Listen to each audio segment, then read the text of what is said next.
ইলাহা ইল্লাল্লাহ আল্লাহু আকবার মুহাম্মদ রাসূলুল্লাহ ইয়া হাবিবাল্লাহ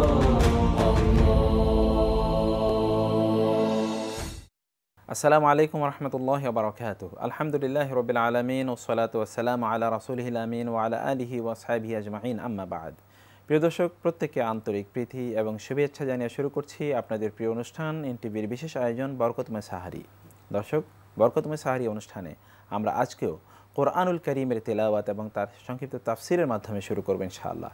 চলুন তাহলে শুনি কোরআনুল কারীমের তেলাওয়াত এবং তার সংক্ষিপ্ত তাফসির। আল্লাহু আকবার أعوذ بالله من الشيطان الرجيم. بسم الله الرحمن الرحيم.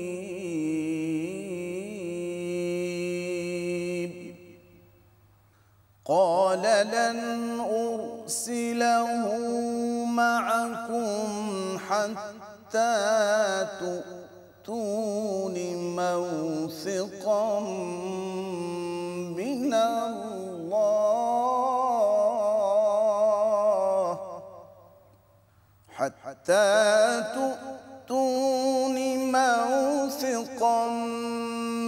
من الله لتأتونني به إلا أن يحاط بكم فلما آتوه موثقهم قال الله على ما نقول وكيل. وقال يا بني لا تدخلوا من باب واحد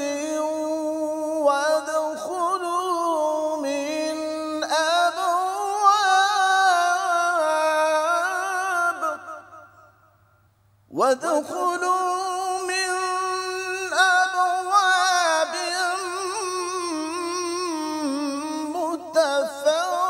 متفرقة وما أغني عنكم من الله من شيء إن الحكم إلا لله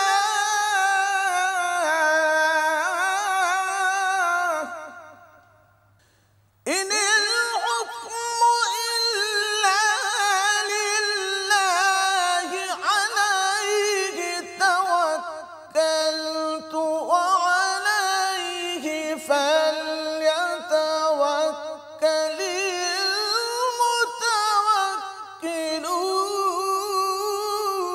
المتوكلون. صدق الله العظيم. আল্লাহু আকবার বিসমিল্লাহির রহমানির রহিম। আলহামদুলিল্লাহি রাব্বিল আলামিন ওয়াসসালাতু ওয়াসসালামু আলা সাইয়্যিদিল মুরসালিন নবিয়িনা মুহাম্মদ ওয়া আলা আলিহি ওয়া আসহাবিহি ওয়া মান তাবিআহুম বিইহসানিন ইলা ইয়াউমিদ্দিন, আম্মা বা'দ। সুপ্রিয় সম্মানিত শ্রদ্ধেয় দর্শক শ্রোতা ভাই ও বোনেরা, আসসালামু আলাইকুম ওয়া রাহমাতুল্লাহি ওয়া বারাকাতুহু।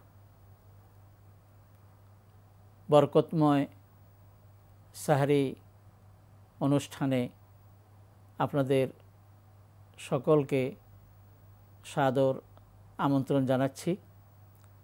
অনুষ্ঠানের শুরুতে আমরা পবিত্র কোরআন থেকে সুরেলা কণ্ঠে তেলাওয়াত শুনেছি। এবারে আসুন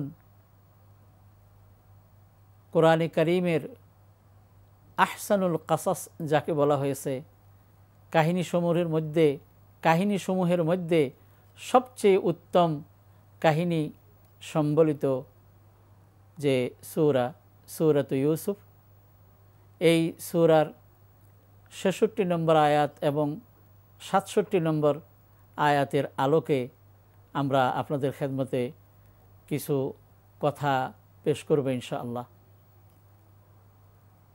মহান আল্লাহ রাব্বুল আলামিন উক্ত আয়াত দ্বয়ে এরশাদ করেন, ইয়াকুব আলাইহিস সালাতু ওয়াসসালাম তাঁর সন্তানদেরকে সম্বোধন করে বললেন, লান উরসিলাহু মাআকুম, আমি বিনিয়ামিনকে তোমাদের সাথে পাঠাবো না যতক্ষণ না তোমরা আল্লাহর নামে আমার সামনে দৃঢ় প্রতিশ্রুতি প্রদান করো যে তোমরা তাকে ফিরিয়ে নিয়ে আসবে। তবে তোমরা নিজেরাই যদি পরিবেষ্টিত হয়ে যাও তাহলে সেটি আলাদা কথা। ইয়াকুব আলাইহিস সালাতু ওয়াস সালামের ছেলেরা যখন তাকে তাদের প্রতিশ্রুতি দিল, তখন তিনি বললেন যে আমরা যা বলছি মহান আল্লাহ রাব্বুল আলামিন মূলত তিনিই হলেন এর কর্মবিধায়ক। তিনি তার ছেলেদেরকে বললেন, হে আমার পুত্রগণ, হে আমার সন্তানেরা, তোমরা এক দ্বার দিয়ে প্রবেশ করো না, ভিন্ন ভিন্ন দরজা দিয়ে তোমরা প্রবেশ করবে। আল্লাহর বিধানের বিরুদ্ধে আমি তোমাদের জন্যে কিছুই করতে পারি না। বিধান তো একমাত্র আল্লাহর, ইনিল হুকমু ইল্লা লিল্লাহ, বিধান তো একমাত্র আল্লাহর, আমি তারই উপর নির্ভর করি এবং যারা নির্ভর করতে চায় তাদের একমাত্র আল্লাহর উপরেই নির্ভর করা উচিত। এখানে শুধু দুটি আয়াত রয়েছে। পূর্বাপর কথাগুলো যদি আপনাদের সামনে পেশ না করি তাহলে বিষয়টি স্পষ্ট হবে না। সেটি হলো ইউসুফ আলাইহিস সালাতু ওয়াস সালামকে তাঁর ভাইয়েরা কূপের মধ্যে ফেলে দেয়। এই সূরা ইউসুফের মধ্যে এই আলোচনা রয়েছে। তখন মিশরের একটি বাণিজ্যিক কাফেলা কূপের পাশ দিয়ে যাওয়ার সময় তারা যখন পানি উঠানোর জন্যে কূপে বালতি ফেলল, তখন ইউসুফ ওই বালতির রশি ধরে রাখলেন আর তারা তাকে উপরে উঠালো। ইউসুফকে দেখে তো তারা একদিক থেকে অবাক, আরেক দিক থেকে খুশিতে আত্মহারা। তারা বলেছে, ইয়া বুশরা হাজা গোলাম, এটা তো খুশির কথা, এই যে এক বালক। তারপর আমরা জানি তারা ইউসুফকে নিয়ে মিশরের বাজারে বিক্রি করে দেয় একেবারে কম দামে। আল্লাহ নিজেই বলেছেন, ওয়াশারাউহু বিসামানিন বাখসিন দারাহিমা মাদুদা। তারা ইউসুফকে মিশরের বাজারে হাতে গোনা অল্প কয়েকটি দেরহামের বিনিময়ে বিক্রি করে দিল। এরপর তিনি আজিজ, মিশরের প্রখ্যাত একজন সম্ভ্রান্ত পরিবারের, কেউ বলেছেন তিনি মিশরের বাদশা ছিলেন। সে যাই হোক, তিনি তাকে লালন পালন করলেন। এরপর তার স্ত্রী ইউসুফ আলাইহিস সালাতু ওয়াস সালামের প্রতি আকৃষ্ট হয়ে পড়ল এবং তাকে তার নিজের দিকে আকৃষ্ট করতে চাইল। কিন্তু ইউসুফ আলাইহিস সালাতু ওয়াস সালামকে আল্লাহ হেফাজত করেছেন, তিনি এ থেকে বেঁচে থাকলেন। ওই মহিলা কিন্তু নাছোড়বান্দা ছিল। অবশেষে ইউসুফকে জেলখানায় কারাগারে পাঠানো হয়। তিনি নিজেই আল্লাহ তাআলার কাছে এই প্রার্থনা করেছেন যে আল্লাহ, আমার নিকট জেলখানাই বেশি প্রিয়, তারা আমাকে যেদিকে ডাকছে তার চেয়ে। তিনি জেলখানাতে বেশ কিছুদিন ছিলেন। এরপর মিশরে যে দুর্ভিক্ষ হয়, তখন ইউসুফ আলাইহিস সালাতু ওয়াস সালাম তিনি সেই মিশরের খাজানচিখানার দায়িত্ব তিনি পান এবং সুন্দরভাবে এই দুর্ভিক্ষ সময়ে কিভাবে মানুষদের প্রয়োজন মেটানো যায় এই দায়িত্বে তিনি ছিলেন। ইউসুফ আলাইহিস সালাতু ওয়াস সালামের ভাইয়েরা অভাবের তাড়নায় মিশরে তার নিকট আসে সাহায্যের জন্যে। এ কথাটুকু কোরআনে কারিমের মধ্যে আল্লাহ রাব্বুল আলামিন বলেছেন, ওয়াজাআ ইখওয়াতু ইউসুফা ফাদাখালু আলাইহি ফাআরাফাহুম। ইউসুফের ভাইয়েরা সাহায্যের জন্যে, খাদ্য সামগ্রী কেনার জন্যে ইউসুফের এখানে আসলেন এবং তার ঘরে প্রবেশ করলেন। ইউসুফ তাদেরকে চিনে ফেললেন, কিন্তু তারা ইউসুফকে চিনতে পারেনি। ইউসুফ আলাইহিস সালাতু ওয়াস সালাম তার কর্মচারীদেরকে বলে দিলেন। তখন তাদেরকে নিয়ম অনুসারে খাদ্য সামগ্রী দিলেন। আর ইউসুফ আলাইহিস সালাতু ওয়াস সালাম তাদেরকে বললেন, আচ্ছা, তোমাদের তো মনে হয় আরও এক ভাই রয়েছে বৈমাত্রীয়। তখন তারা বলল যে হ্যাঁ, ইউসুফ একজন ছিল, তার মায়ের গর্ভে তার আরেক ভাই যার নাম হলো বিনিয়ামিন, সে কিন্তু ইয়াকুব আলাইহিস সালাতু ওয়াস সালামের সাথে দেশে রয়ে গেছেন। তিনি কিন্তু এদিকে আসেন নাই, এদের সাথে এই সফরে তিনি আসেন নাই। ইউসুফ আলাইহিস সালাতু ওয়াস সালাম তাদেরকে বললেন যে আগামীবার আসতে তোমরা কিন্তু তোমাদের ওই ভাইকে সাথে করে নিয়ে আসবে। তাহলে যেহেতু মাথাপিছু এখানে বরাদ্দ থাকে, সে আসলে বরাদ্দ একটু বাড়বে, এ হলো এক কথা। দ্বিতীয়ত, তোমরা যদি তাকে নিয়ে না আসো তাহলে আগামীবার কিন্তু তোমরা আমার কাছেও আসবে না, আর তোমাদের জন্যে আমার পক্ষ থেকে কোনো রকমের খাদ্য সামগ্রীর ব্যবস্থাও থাকবে না। ফালা কাইদা লাকুম ইনদি ওয়ালা তাকরাবুন, এভাবে কোরআনে কারিমের মধ্যে এসেছে যে তোমাদের জন্য আমার নিকট কোনো খাদ্য সামগ্রী থাকবে না, আর তোমরা আমার নিকটেও আসবে না। এদিকে আপনারা জানেন কি সুন্দর কাহিনী কোরআনে বর্ণিত হয়েছে। ইউসুফ আলাইহিস সালাতু ওয়াস সালাম তাঁর লোকদেরকে বলে দিলেন যে এরা যেই পণ্যের বিনিময়ে খাদ্য নিয়ে যাচ্ছে, তাদের পণ্যগুলিও তাদেরকে ফিরিয়ে দাও। তাদের ওই খাদ্য সামগ্রীর যেই বস্তা বা যেই প্যাকেট, এই প্যাকেটের ভিতরে চুপিসারে এটা তাদেরকে ফিরিয়ে দাও, যাতে করে তারা দেশে গিয়ে যখন এটা খুলবে, এটা দেখতে পেয়ে তারা একদিক থেকে যেমন খুশি হবে, আরেক দিক থেকে সামনের বার পণ্য কেনার জন্যে তাদের নিকট সামগ্রীও থাকবে। ইউসুফ আলাইহিস সালাতু ওয়াস সালামের ভাইয়েরা যখন দেশে ফিরে আসলেন, তখন তাদের বাবা ইয়াকুবকে বললেন যে আব্বা, মিশরের সেই বাদশাহ তিনি বলেছেন যে আগামীতে আমরা যদি আমাদের ভাই বিনিয়ামিনকে সাথে করে নিয়ে না যাই তাহলে আমাদেরকে কোনো খাদ্য সামগ্রী দেবেন না। অতএব আপনি আমাদের সাথে আমাদের ছোট ভাই বিনিয়ামিনকে সামনের বার দিবেন, আর আমরা এই অঙ্গীকার করছি যে আমরা তাকে নিরাপদে আপনার কাছে আবার ফিরে নিয়ে আসব। এই কথা বলার পর তারা তাদের সামগ্রী, পণ্য সামগ্রীর যখন খোলার পর দেখল যে তারা যেগুলোর বিনিময়ে খাদ্য সামগ্রী কিনেছে ওই জিনিসগুলোও কিন্তু তাদেরকে ফিরে দেওয়া হয়েছে। এতে তারা অনুপ্রাণিত হলো, খুশি হলো, অবাক হলো এবং খুশি হয়ে তাদের পিতাকে বলল যে আমরা নিশ্চিতভাবে আমাদের ভাইকে নিয়ে যাব, আরও অনেক বেশি পণ্য নিয়ে তাকে সহ আমরা ফিরে আসব। তখন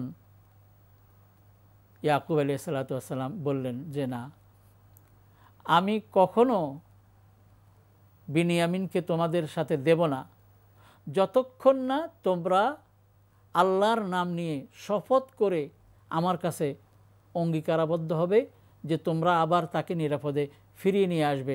কারণ এর পূর্বে তোমরা আমাকে ফুসলায়ে আমার কাছ থেকে ইউসুফকে নিয়ে গিয়ে আর ফিরিয়ে আনো নাই।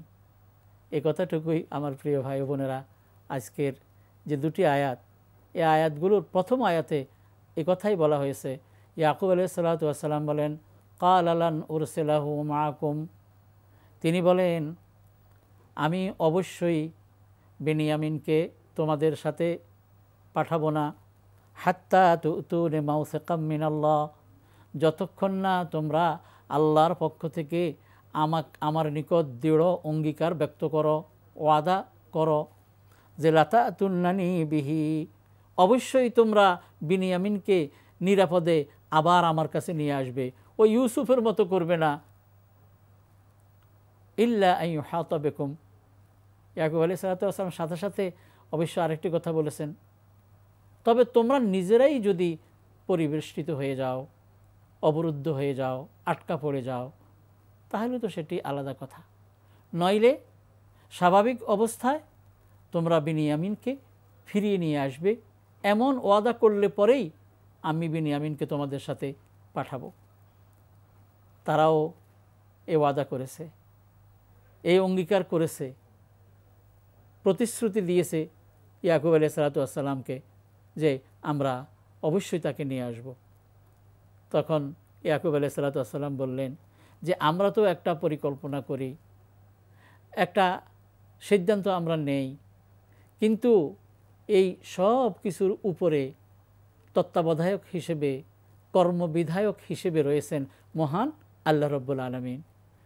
এই জন্যই তো আল্লাহ কোরআনে কারিমের অন্য জায়গা বলেছেন, ওমা তাশাউনা ইল্লা আন ইয়াশা আল্লাহ, তোমরা যেটা চাও সেটা হয় না, আল্লাহ যেটা চান সেটাই হয়।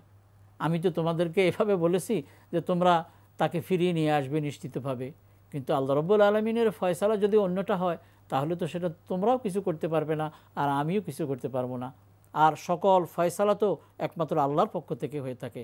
তবে আলাইহি তাওয়াক্কালতু, তোমাদেরকে যে পাঠাচ্ছি একমাত্র আমি তার উপরে ভরসা করছি, আর প্রত্যেক ভরসাকারীর একমাত্র তার উপরেই ভরসা করা উচিত। তো আমার প্রিয় ভাই বোনেরা, সূরাত ইউসুফকে অত্যন্ত মনোযোগ সহকারে যদি আমরা উপলব্ধি করি তাহলে অনেক কিছু শেখার রয়েছে। একজন নবী বিনা দোষে জেল খেটেছেন, বিনা দোষে তাকে অপবাদ দেওয়া হয়েছে, আবার আল্লাহ পাক সসম্মানে তাকে মিশরের নেতৃত্বের দায়িত্ব তিনি তাকে দিয়েছেন। আসুন এ থেকে আমরা উপদেশ গ্রহণ করি। আল্লাহ আমাদের সকলকে তৌফিক দান করুন, আমিন। ওয়া আখিরু দাওয়ানা আনিল হামদুলিল্লাহি রাব্বিল আলামিন। আসসালামু আলাইকুম ওয়া রাহমাতুল্লাহি ওয়া বারাকাতুহু। প্রিয় দর্শক, প্রত্যেকে আবারও আন্তরিক প্রীতি এবং শুভেচ্ছা জানাচ্ছি। যারা এতক্ষণ আমাদের জন্য ধৈর্য ধরে অনুষ্ঠানের অপেক্ষা ছিলেন, প্রত্যেককে জানাচ্ছি আমাদের পক্ষ থেকে কৃতজ্ঞতা। দর্শক, দেখছেন বরকতময় সাহারি অনুষ্ঠানটি প্রচারিত হচ্ছে এনটিভিতে। দর্শক, এবার আমরা অত্যন্ত গুরুত্বপূর্ণ একটি বিষয় আলোচনা করব।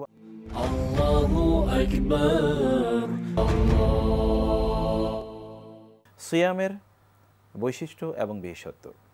আমরা যে রোজা রাখছি রামাদানে, যে সিয়াম সাধনা করছি, তার তো বৈশিষ্ট্য রয়েছে বিশেষত্ব। কোন কোন বিশেষত্বের আলোকে এই সিয়াম ফি রামাদান এটি বিশেষায়িত, সেই বিষয়ে আমরা আলোচনা শুনব।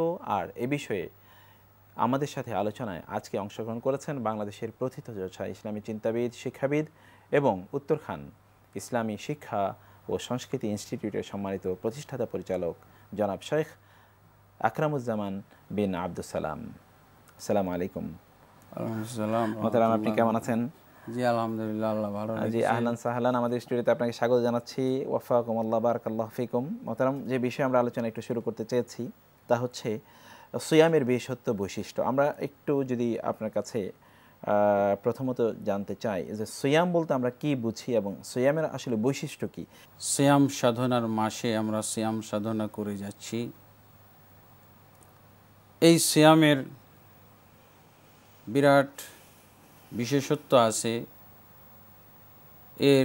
এটি এমন একটি ইবাদত যার অনেক বৈশিষ্ট্য বিশেষত্ব কোরআন এবং সুন্নাহ থেকে আমরা জানতে পারি। জি। প্রথমত আল্লাহ তাবারক ওয়া তাআলা সূরা আল বাকারার 183 নম্বর আয়াতে এই সিয়াম সম্পর্কে উল্লেখ করেছেন এবং এটার ফরজিয়ত ঘোষণা করেছেন, আবশ্যকীয়তা ঘোষণা করেছেন। যেমন তিনি বলছেন, ইয়া আইয়ুহাল্লাযীনা আমানু কুতিবা আলাইকুমুস সিয়ামু কামা কুতিবা আলাল্লাযীনা মিন ক্বাবলিকুম লাআল্লাকুম তাত্তাকুন। হে ঈমানদারগণ, তোমাদের প্রতি সিয়াম ফরজ করে দেওয়া হয়েছে যেভাবে তোমাদের পূর্ববর্তীদের উপরে ফরজ করা হয়েছিল। তো এটা একটি ফরজ ইবাদত। জি। সিয়ামটা হলো ফরজ ইবাদত। রমজান মাসের সিয়াম ফরজ, কিন্তু অন্যান্য মাসের সিয়াম ফরজ নয়। জি। এবং এটা আল্লাহ তাবারক ওয়া তাআলা শুধু এই উম্মতে মুহাম্মাদের উপরে জোর করে চাপিয়ে দেননি, বরং আল্লাহ তাবারক ওয়া তাআলা এই ইবাদতের ক্ষেত্রে আমাদেরকে অন্যান্য উম্মতের সাথে শরীক করেছেন। কামা কুতিবা আলাল্লাযীনা মিন ক্বাবলিকুম। জি। অন্য উম্মতের উপরেও এইভাবেই সিয়াম ফরজ করা হয়েছিল। তাফসীর কারকগণ এই ব্যাপারে মতভেদ করেছেন। কেউ বলেছেন পূর্ণ 1 মাস তারা সিয়াম পালন করত, কেউ বলেছেন প্রতি মাসে 3 দিন করে সিয়াম পালন করত, কেউ আরও কম বেশি বলেছেন। 40-50 দিন পর্যন্ত কথা এসেছে তাফসীরে। বনু ইসরাঈলরা 50 দিন পর্যন্ত সিয়াম পালন করেছে, 30 দিন করেছে, 40 দিন করেছে, ইত্যাদি বর্ণনা পাওয়া যায়। যাক, আল্লাহ তাবারক ওয়া তাআলার এই আয়াত থেকে সরাসরি নির্দেশনা আমরা পাচ্ছি যে আল্লাহ তাবারক ওয়া তাআলা সমস্ত উম্মতের উপরে সিয়াম ফরজ করেছিলেন। আর এই সিয়ামের বহুবিধ বৈশিষ্ট্য রয়েছে। একটি ব্যতিক্রমধর্মী বিশেষ বৈশিষ্ট্যপূর্ণ ইবাদত। জি। আল্লাহর রাসূল সাল্লাল্লাহু আলাইহি ওয়াসাল্লাম একটি হাদিসে কুদসিতে বলেছেন, কুল্লু আমাল ইবনে আদম লাহু ইল্লা সিয়াম। জি। সমস্ত আমলের বিনিময় আদম সন্তানের জন্য রয়েছে, অর্থাৎ উপস্থিত তাকে দিয়ে দেওয়া হয় একটা হিসাব নিকাশ করে, যেটা হাদিসে অন্য হাদিসের ভাষায় এসেছে আল হাসানাত বিআশরি আমসালিহা। জি। নেকির কাজগুলো 10 গুণ করে আল্লাহ বৃদ্ধি করে দিয়ে থাকেন, তবে ইল্লা সিয়াম, সিয়াম বাদে। সিয়াম এমন একটা বৈশিষ্ট্যপূর্ণ ইবাদত যে এর পুরস্কার বিতরণীটা আল্লাহ তার হাতে রেখেছেন। আল্লাহু আকবার। অন্য আমলের ক্ষেত্রে 1, 10, 700 পর্যন্ত, কিন্তু আল্লাহ তাবারক ওয়া তাআলা সিয়ামের পুরস্কারটা নিজ হাতে জমা রেখেছেন। এটা তিনি বিতরণ করবেন কিয়ামতের দিন। তাহলে এখান থেকে আমরা বুঝতে পারি যে 700 নয়, বলতে পারছি না সেটা কি 7,000 না 7 লাখ না 7 কোটি। সুবহানাল্লাহ ওয়া বিহামদিহি। সেই আহকামুল হাকিমিন রাজাধিরাজ আল্লাহ যে পুরস্কার বিতরণ করবেন এটা অবশ্যই সামান্য কিছু হবে না। জি। এটা অবশ্যই বিশেষ বৈশিষ্ট্যপূর্ণ বিশেষ ধরনের মূল্যবান পুরস্কার হবে ইনশাআল্লাহ। আল্লাহ তাবারক ওয়া তাআলা আমাদের সকলকে যেন এই পুরস্কারে ভূষিত করেন। আমিন আমিন আমিন। এরপর রাসূলুল্লাহ সাল্লাল্লাহু আলাইহি ওয়াসাল্লাম হাদিসের ভিতরে তো বলছেন, মান সামা রমাদানা ঈমানান ওয়া ইহতিসাবান গুফিরা লাহু মা তাকাদ্দামা মিন যামবিহি। যে ব্যক্তি রমজানের সিয়াম পালন করবে ঈমানের সাথে এবং ইহতিসাবের সাথে, ঈমান মানে আল্লাহর প্রতি বিশ্বাস রেখে, ঈমান ঠিক রেখে, ঈমান নষ্ট করে না। আমরা অনেক সময় ঈমানের দাবি করি কিন্তু ঈমানটা ঠিক আছে কিনা এটা যাচাই করি না। ঈমান কিন্তু আনার পর চলে যেতে পারে, ঈমান ভঙ্গ হয়ে যেতে পারে, বিনষ্ট হয়ে যেতে পারে। এই জন্য আকীদার কিতাবপত্রের মধ্যে ঈমান ভঙ্গের কারণগুলি পাওয়া যায়, 10টি কারণ, 25টি কারণ ঈমান ভঙ্গের। জি এগুলো আমাদের দেশে বা সচরাচর শোনা যায় না। বই আমরা শুধু নামাজ ওযু ভঙ্গের কারণ, নামাজ ভঙ্গের কারণ ইত্যাদি জানি, কিন্তু ঈমান যদি না থাকে তাহলে এই ইবাদত তো একটিও কাজে লাগবে না। জি জি জি অতএব ঈমান ভঙ্গের কারণ তো আমাদের জানা আরো আগে জরুরি, তাই না? জি জি জি জি জি তার মানে আমার যদি ঈমান না থাকে, জি তার অর্থ হলো আমার ইসলাম নাই। জি তো ঈমানের সাথে, ঈমান সহকারে, ঈমান সিয়ামের সময় আপনার সাথে ঈমান থাকতে হবে। জি 10 বছর আগে ঈমান ছিল ওইটা না, এর মধ্যে আবার ঈমান নষ্ট হয়ে গেছে, 10 বছর পার হয়ে গেছে, এরকম না। ঈমান সহকারে মানে ঈমান সাথে আছে, জি বহাল আছে, ওয়াহতিসাবান, এবং সওয়াবের আশায়, সওয়াবের আশা করবেন। তাহলে আল্লাহ কি বলছেন? গফিরা লাহু মা তাকাদ্দামা মিন যামবি, অতীতে যত গুনাহ করেছে সমস্ত গুনাহ আল্লাহ মাফ করে দেবেন। অবশ্য কোনো কোনো আলেম বলছেন যে যত সগীরা গুনাহ আছে সবগুলো মাফ করে দিবেন, জি আর কবিরা গুনার জন্য বিশেষভাবে তওবা করতে হবে। এটাও হইতে পারে যে সিয়ামের বরকতে তওবা করার আল্লাহ তৌফিক দান করবেন। যারা আল্লাহর ফরায়েজগুলো আদায় করে, আল্লাহ তাবারক ওয়া তাআলা তাদের প্রতি দয়াশীল হন এবং তাদেরকে তওবা ইস্তেগফার করার সুযোগ করে দেন। আল্লাহুম্মা ওয়াফিক, এই জন্য এই দৃষ্টিকোণ থেকে আমরা বলতে পারি সমস্ত গুনাহ আল্লাহ মাফ করে দেবেন সিয়ামের মাধ্যমে মাফ করে দেন, সগীরা কবিরা। কারণ সিয়ামের সাথে তো তওবা ইস্তেগফারও আছে, দোয়া আছে। জি জি জি তো এটা একটা বিরাট, রমজান মাসের সিয়াম অন্য সিয়ামের কথা না। মান সামা রমাদান ঈমানান ওয়া ইহতিসাবান, রমজানের সিয়াম যারা পালন করে, তো রমজানের ক্ষেত্রে এই বৈশিষ্ট্যটা আমরা পাচ্ছি। এরপরে রাসূলুল্লাহ সাল্লাল্লাহু আলাইহি ওয়াসাল্লাম এই ইবাদতের সাথে আরও কিছু ইবাদত জড়িত করেছেন, সেগুলো এর সাথে আসবে। রাসূলুল্লাহ সাল্লাল্লাহু আলাইহি ওয়াসাল্লাম হাদিসের মধ্যে বলছেন, সহিহ হাদিসে, আস-সিয়ামু ওয়াল কুরআন ইয়াশফাআন লিল আবদি ইয়াওমাল কিয়ামাহ, সুবহানাল্লাহ। কিয়ামতের দিন সিয়াম এবং কোরআন এই দুটি সুপারিশ করবে বান্দার জন্য। সিয়াম বলবে, আল্লাহ দিনের বেলায় এই লোককে খানা, পানি এবং যৌনাচার থেকে আমি বিরত রেখেছিলাম, অতএব আমার সুপারিশ কবুল করো। এর ব্যাপারে আল্লাহ তাবারক ওয়া তাআলা সুপারিশ কবুল করবেন।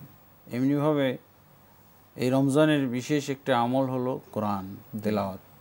এই মাসে কোরআন তেলাওয়াতের ফজিলতটা আরো বেড়ে যায়, এবং এটা কোরআন তেলাওয়াতের মৌসুমও বটে। মৌসুম, কোরআনের মাস বলা হয়। কোরআনের মাস এই জন্য কোরআনের মাস বলা হয়। জি জি তো এই কোরআনও সুপারিশ করবে যে আল্লাহ, আমি এই লোককে রাত্রিবেলা ঘুম থেকে বিরত রেখেছিলাম, ঈমান আয়াতুহুন নাওম। হ্যাঁ, অতএব আমার সুপারিশ কবুল করো। জি, তখন আল্লাহ তাবারক ওয়া তাআলা সুপারিশ কবুল করবেন। ফায়ুশাফাআন, হাদিসে দুইজনেরই, অর্থাৎ সিয়াম এবং কোরআন দুইজনেরই সুপারিশ কবুল করা হবে। এছাড়াও এই ইবাদতটা একটা সামাজিক ইবাদত। এখানে অনুভূতিকে জাগ্রত করে দেয়, মুমিন ব্যক্তির অনুভূতিকে জাগ্রত করে। এই সিয়াম, না খেয়ে থাকা এবং পানাহার থেকে বিরত থাকা, এটা একটা নিয়ামত, মুসলিম সমাজকে উন্নতির দিকে নিয়ে যাওয়ার এবং মুসলিম সমাজের ধনী গরিবদেরকে একাকার করার একটা আল্লাহ তাবারক ওয়া তাআলা ব্যবস্থা করেছেন। ঐক্যবদ্ধ মুসলিম যে ঐক্যের জাতি, ঐক্যবদ্ধ জাতি, এই ঐক্যবদ্ধ করে সিয়াম। সিয়ামের মাধ্যমে দেখেন ধনী মানুষ প্রত্যেকে রোজা রাখে, তার বাড়িতে খানা পিনার অভাব নাই, অথচ সে এক ঢোক শরবত অথবা একটা ফলও খেতে পারবে না, কোনো খানা পানি। এখানে আল্লাহ তাবারক ওয়া তাআলা তার বান্দাদেরকে সকলকে একাকার করে দিয়েছেন। এটা হলো একটা ঐক্যের প্রতীক, সিয়াম সাধনা। এই সিয়াম সাধনার মাধ্যমে মুসলিম জাতি এই ঐক্যের অনুভূতিতে অনুপ্রাণিত হয়। তারপরও এখানে বিরাট একটা সামাজিকতাও আছে। সিয়ামের ভিতরে একটা সামাজিকতা কোন দিক থেকে, এটা হলো একাকী করার ইবাদত না, আমি একাকী করব, জি একজন দুইজন মিলে করব। আল্লাহ রাসূল সাল্লাল্লাহু আলাইহি ওয়াসাল্লাম এক হাদিসের মধ্যে বলছে আস-সাওমু ইয়াওমা তাসুমুন, জি অথবা ইয়াওমা ইয়াসুমুন নাস, জি ওই দিন সিয়াম হবে যেদিন লোকেরা সবাই মিলে সিয়াম পালন করে। আর ওয়াল ফিতরু ইয়াওমা ইফতিরুন, আর সিয়াম সমাপ্ত করবে, সমাপ্তির দিন হলো ওইটা সবাই মিলে যেদিন সমাপ্ত করে। ঐক্য যেটা আমরা বলি, সেই ঐক্য তো এখানেই পাওয়া যায়, সিয়ামের ক্ষেত্রে আলাদা করে করার কোনো সুযোগ একটা নেই। জামাত। জি সিয়ামের ক্ষেত্রে আল্লাহ তাবারক ওয়া তাআলা গোটা মুসলিম জাতিকে জামাতবদ্ধ করেছেন, এবং এখানে উদ্দেশ্য হলো আমি যেই সমাজে বসবাস করি সেই সমাজের লোকদেরকে নিয়ে আমি একসাথে সিয়াম পালন করব, একসাথে হইতে হবে। আল্লাহ রাসূল সাল্লাল্লাহু আলাইহি ওয়াসাল্লাম এটা আমাদেরকে বিশেষভাবে তাগিদ দিয়েছেন। জি এটা একটা সামাজিক এবং ঐক্য শিক্ষা দেওয়ার ইবাদত। জি তারপর সেই প্রসিদ্ধ হাদিসে কুদসিটাও আমরা এখানে নিয়ে আসতে পারি, যেখানে আল্লাহ রাসূল সাল্লাল্লাহু আলাইহি সাল্লাম বলছেন সওম আমার জন্য রাখা হয়, একমাত্র আমি তার বৈশিষ্ট্য, আমি তার পুরস্কার দান করব। জি এই যে পুরস্কারের কথা বলা হয়েছে, নিজের হাতে পুরস্কার দেয়া যেটি, অবশ্যই এটা অত্যন্ত বৈশিষ্ট্যপূর্ণ একটা পুরস্কার, জি অন্যান্য ইবাদতের মতো নয়। জি তারপরে এইটার ব্যাখ্যায় মুহাদ্দিসিনে কেরাম অথবা হাদিসের যারা ভাষ্যকার, শারেহ ব্যাখ্যাদানকারী, তারা এটার একটা ব্যাখ্যা করেছেন, বলছে যে শুধু আমার জন্য মানে কি, এইটার অর্থ করা হয়েছে এবং কিছু হাদিসও নিয়ে আসা হয়েছে জি যে কিয়ামতের দিন আল্লাহ তাবারক ওয়া তাআলা সিয়ামের আমলটাকে বিশেষভাবে মূল্যায়ন করবেন, মর্যাদা দান করবেন, গুরুত্ব আরোপ করবেন। এটা কীভাবে দেখা যাবে যে কিয়ামতের দিন কিছু বান্দা আমলের পাহাড় নিয়ে উপস্থিত হয়েছে, কিন্তু দুনিয়াতে সে অনেক তার বিরুদ্ধে অভিযোগকারী রেখে এসেছিল, কার সম্পদ আত্মসাৎ করেছিল, কারো প্রতি জুলুম শোষণ করেছিল, মুফলিস বা দেউলিয়া যে হ্যাঁ মুফলিস। সাহাবায়ে কেরাম এই ব্যক্তি সম্পর্কে বর্ণনা করতে যে ওই যে আপনি শব্দটা বললেন আতাদরুনা মানিল মুফলিস, তোমরা কি জানো মুফলিস ব্যক্তিকে, মানে নিঃস্ব ব্যক্তিকে? তো সাহাবায়ে কেরাম বললেন মাল্লা দিনার লাহু ওয়ালা দিরহাম, যার দিনার দিরহাম নেই ওই ব্যক্তি হলো মুফলিস। তো আল্লাহ রাসূল সাল্লাল্লাহু আলাইহি ওয়াসাল্লাম বললেন যে না, এই ব্যক্তি মুফলিস না, বরং কিয়ামতের দিন এমন কিছু ব্যক্তি আল্লাহর দরবারে উপস্থিত হবে বা আল্লাহ উপস্থিত করবেন যাদের অনেক আমল থাকবে, সিয়াম, সালাত, সাদাকা ইত্যাদি, কিন্তু তাদের বিরুদ্ধে অভিযোগকারী থাকবে। কেউ এসে বলবে আল্লাহ আমাকে প্রহার করেছিল, আল্লাহ আমাকে এই ব্যক্তি জুলুম করেছিল, এই ব্যক্তি আমার সম্পদ লুট করেছিল, আত্মসাৎ করেছিল, শোষণ করেছিল, আমাকে আমি বিচার পাই নাই। পৃথিবীতে সে প্রভাবশালী হওয়ার কারণে, উচ্চপদস্থ ব্যক্তি হওয়ার কারণে, হ্যাঁ পয়সাওয়ালা হওয়ার কারণে আমি বিচার পাই নাই, তুমি প্রতিশোধ নিয়ে দাও। তখন আল্লাহ তাবারক ওয়া তাআলা এই ব্যক্তির যে আমল আছে, প্রচুর আমল, এই আমলগুলো দিয়ে পরিশোধ করবেন, কারণ ওই দিন তো দিনার দিরহাম থাকবে না, আমল দিয়ে পরিশোধ করা হবে।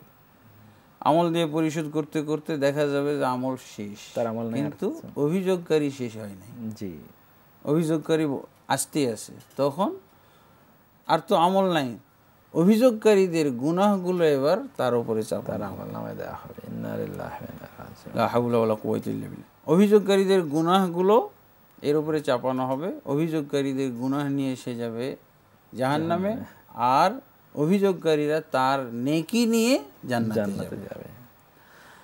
তো এখানে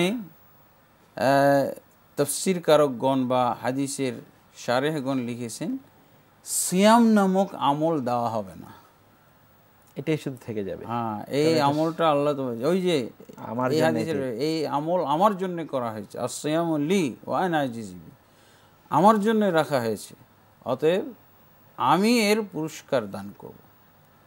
আল্লাহ তাবারক ওয়া তাআলা সিয়াম নামক আমলটা বন্টন করবেন না, এটাই হলো তার একটা ব্যাখ্যা। অনেক ভাষ্যকার এটা এই রওয়ায়াতটা নিয়ে এসেছেন। এখান থেকে আমরা সিয়ামের ব্যতিক্রমী বৈশিষ্ট্য অনুভব করতে পারি যে অন্যান্য সমস্ত আমল বন্টন হয়ে গেল, কিন্তু এই আমলটা আল্লাহ তাবারক ওয়া তাআলা বন্টন করলেন না। অভিযোগকারীদেরকে সন্তুষ্ট করা আল্লাহর জন্য কোনো কঠিন কাজ না। জি, তিনি অন্যভাবে তাদেরকে সন্তুষ্ট করেছেন, কিন্তু রোজাদারের এই আমলটি রেখে দিয়েছেন। মোহতারাম, আমরা শেষ করছি। জাযাকুমুল্লাহু খায়রান। অতি গুরুত্বপূর্ণ কিছু বিষয় আপনি আলোচনা করেছেন। প্রিয় দর্শক, আলহামদুলিল্লাহ আমাদের আলোচকের কাছ থেকে আমরা যে বিষয়গুলো জেনেছি শুনেছি সেগুলো এবার মানার পালা। আমরা শুনেছি যে সিয়াম সাধনা যে আল্লাহ সুবহানাহু ওয়া তাআলা আমাদের উপর ফরজ করেছেন তার অনেক বৈশিষ্ট্য রয়েছে, বিশেষত্ব রয়েছে, গুরুত্ব রয়েছে, অনেকগুলো গুরুত্বপূর্ণ দিক আছে যেটি আমাদের আলোচক আমাদের দৃষ্টিতে নিয়ে এসেছেন, আপনাদের দৃষ্টি আকর্ষণ করেছেন। চলুন আমরা এই সকল বিষয়গুলোকে সামনে রেখে আমাদের সিয়াম সাধনা করি, তাহলেই আল্লাহ সুবহানাহু ওয়া তাআলা যে লক্ষ্যে সিয়াম সাধনা ফরজ করেছেন সেই লক্ষ্য অর্জনে আমরা সার্থক হব। দর্শক, আমরা শেষ করব আমাদের আয়োজন, তার আগে আপনাদের জন্য রয়েছে আমাদের পক্ষ থেকে একটি চমৎকার ইসলামী গান। আল্লাহু আকবার। হে রাসূল, বুঝি না আমি রেখেছো বেঁধে মোরে কোন সুতোয় তুমি, রেখেছো বেঁধে মোরে কোন সুতোয়। জানি না গোপনে কেমন করে, জানি না গোপনে কেমন করে হৃদয়ে গড়েছ প্রেমের বলয়। হে রাসূল,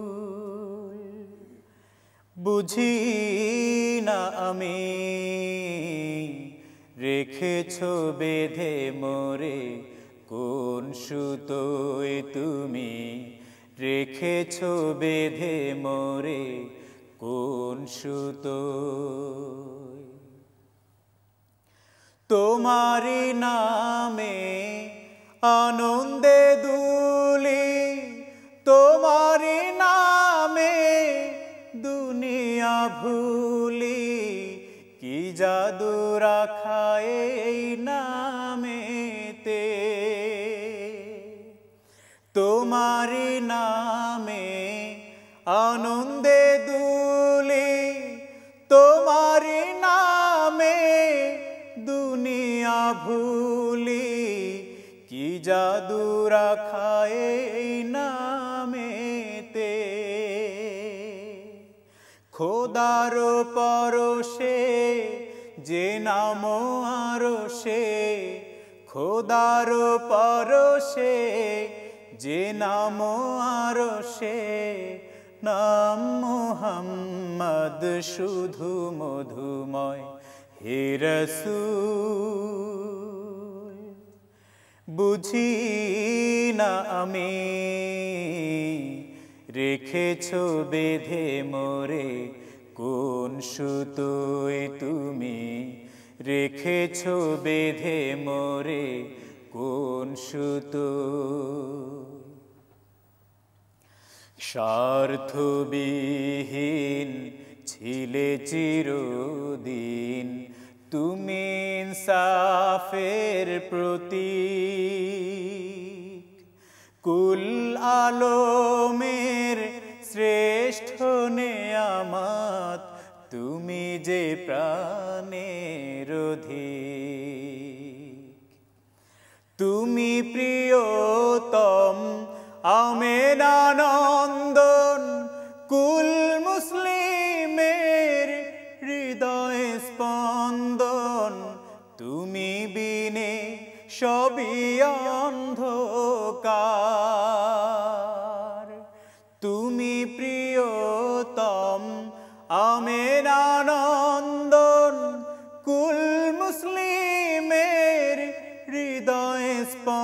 স্পন্দন তুমি বিনে সবই অন্ধকার। থাকিতে দেহে প্রাণ তোমারি সম্মান, থাকিতে দেহে প্রাণ তোমারি সম্মান। দেব না লুটাতে ধুলোয় হে রাসূল। বুঝি না আমি রেখেছো বেঁধে মোরে কোন সুতোয় তুমি, রেখেছো বেঁধে মোরে কোন সুতোয় তুমি, রেখেছো বেঁধে মোরে কোন সুতোয় তুমি, রেখেছো বেঁধে মোরে কোন সুতোয়। হ্যাঁ দর্শক, শেষ করব আজকের আয়োজন। তার আগে বলে যাচ্ছি আপনাদেরকে, যারা এই অনুষ্ঠান আবারও দেখতে চান তারা লগ ইন করুন www.ntvbd.com। প্রিয় দর্শক, আগামীকাল আবারও একই সময়ে আপনাদের প্রিয় অনুষ্ঠান বরকতময় সাহারি প্রচারিত হবে। তখন অবশ্যই আপনাদেরকে আমাদের পাশে পাবো সে প্রত্যাশায়। হাদা ওয়াসাল্লাল্লাহু সুবহানাহু ওয়া তাআলা আলা নবিয়িনা মুহাম্মদ ওয়া আলা আলিহি ওয়া সাহবিহি আজমাইন। আসসালামু আলাইকুম ওয়া রাহমাতুল্লাহি ওয়া বারাকাতুহু। আল্লাহু আকবার, আল্লাহু আকবার, ইন্নাকা আনতাস সামিউল আলিম, ওয়া lam innallaha azizul hakim।